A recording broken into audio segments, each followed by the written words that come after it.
चलिए खबरों में आगे बढ़ते हैं। आयकर के निशाने पर जौहर विश्वविद्यालय के दानदाता, ठेकेदार और सफेदपोश नेता आयकर के निशाने पर है। ये बड़ी खबर, अहम जानकारी आपको बता रहे हैं। आयकर के निशाने पर जौहर विश्वविद्यालय के दानदाता 560 करोड़ में बना है जौहर विश्वविद्यालय परिसर। 60 करोड़ चंदा देने वाले रामपुर और मुरादाबाद जिले से जल निगम और C&DS के ठेकेदारों के यहां पर आयकर की छापेमारी। आयकर विभाग का दूसरे दिन भी छापेमारी। देखिए, आपको बता दें कि जौहर विश्वविद्यालय के निर्माण में सरकारी धन के दुरुपयोग की जांच, धन के दुरुपयोग और कब्जे की भी जांच हो रही है। ईडी ने भी 20 लोगों को नोटिस जारी किया था। तो इस वक्त की बड़ी खबर, अहम जानकारी। जौहर विश्वविद्यालय के निर्माण में सरकारी धन के दुरुपयोग की जांच लगातार तेज होती हुई जा रही है। धन के दुरुपयोग और कब्जे की भी जांच लगातार हो रही है। इसी के साथ आपको ये भी जानकारी दे दें कि ईडी ने भी 20 लोगों को नोटिस जारी किया था। तो देखिए, इससे पहले प्रवर्तन निदेशालय की तरफ से भी 20 लोगों को नोटिस जारी किया जा चुका है। आज आयकर के निशाने पर जौहर विश्वविद्यालय के दानदाता, ठेकेदार और सफेदपोश नेता आयकर के निशाने पर दिखाई दे रहे हैं। 560 करोड़ में बना है जौहर विश्वविद्यालय परिसर। 60 करोड़ चंदा देने वाले रामपुर और मुरादाबाद जिले से। ज्यादा जानकारी के साथ हमारे सहयोगी अश्वनी द्विवेदी लाइव जुड़ चुके हैं। अश्वनी, क्या आज भी छापेमारी हो रही है? ताजा अपडेट क्या है? ईडी की तरफ से तो पहले ही 20 लोगों को नोटिस भी जारी किया जा चुका था।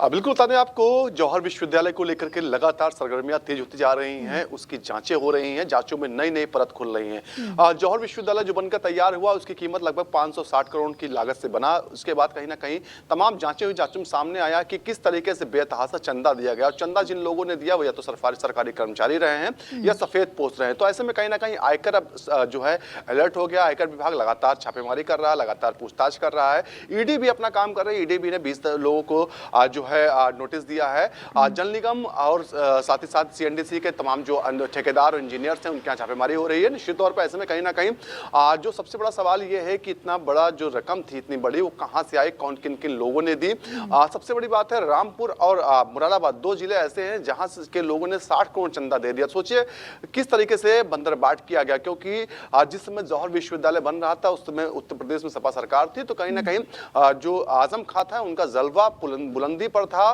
कोई भी उनके सामने खड़े होने की हिम्मत नहीं कर पाता था। जिससे कह देते थे कि चंदा चाहिए, वो मना नहीं कर पाता था। ऐसे में कहीं ना कहीं अब उसकी परतें खुल रही, अब जांचें हो रही, जांचों में सामने आ रहा किस तरीके से भ्रष्टाचार हुआ, किस तरीके से मनमाने ढंग से काम किया गया। तो निश्चित तौर पर कहीं ना कहीं अब जो इनकम टैक्स और ईडी है, उनकी जो जिम्मेदारी है, वो अपनी जिम्मेदारी निभा रहे हैं और एक एक परत खोल रहे हैं। क्योंकि कहीं ना कहीं जो पैसा लगाया गया वो भ्रष्टाचार का पैसा, किसी ठेकेदार ने पैसा लगाया तो जरूर उसने कोई काम किया होगा, उसमें कहीं ना कहीं भ्रष्टाचार किया होगा, उसका पैसा कहीं ना कहीं लगाया। कोई इंजीनियर होगा, उसने विभाग में भ्रष्टाचार किया होगा, उसका पैसा लगाया। क्योंकि नंबर 1 का ये पैसा नहीं है, नंबर 2 के सारे पैसे हैं और इनका कहीं ना कहीं लेखा जोखा पूरी तरीके से नहीं मिल पा रहा। जिसके बाद कहीं ना कहीं आज ईडी है, आयकर विभाग है, वो एक्टिव है और लगातार जांचें कर रहा है। जी देखिए अश्वनी, लगातार 2 दिन से हम देख रहे हैं कि छापेमारी चल रही है।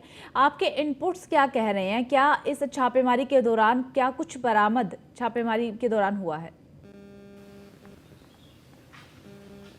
बिल्कुल, अगर बात करें अंदरूनी अंतर खाने से जो खबरें आ रही हैं, उसमें है कि जो चीजें बरामद हो रही हैं, तमाम ऐसे नाम और आ सकते हैं सामने, उनका खुलासा हो सकता है जिन्होंने जौहर विश्वविद्यालय में चंदा दिया या फिर कहीं ना कहीं आजम खां का साथ दिया है। तो निश्चित तौर पर कहीं ना कहीं ये जांच जो हो रही है, जो छापेमारी हो रही है, ये आने वाले समय में और तेज होगी। इनकम टैक्स ईडी जो है अपना काम और तेजी के साथ करेगी और कई लोग इसकी जद में आने वाले हैं। अंदर खाने जो जानकारी आ रही है, लखनऊ से लेकर के रामपुर तक के तमाम ऐसे नेता, ऐसे ठेकेदार रहे हैं जिन्होंने जौहर विश्वविद्यालय के लिए चंदा दिया है और कहीं ना कहीं अब उनका धीरे धीरे नाम सामने आ रहा है। उनको भी नोटिस जारी किया जा सकता है कभी भी और उसके बाद उनके यहाँ छापेमारी भी हो सकती है। उनको पूछताछ के लिए ईडी बुला भी सकता है। जी ठीक है अश्विनी, बहुत बहुत शुक्रिया आपका तमाम जानकारी के लिए।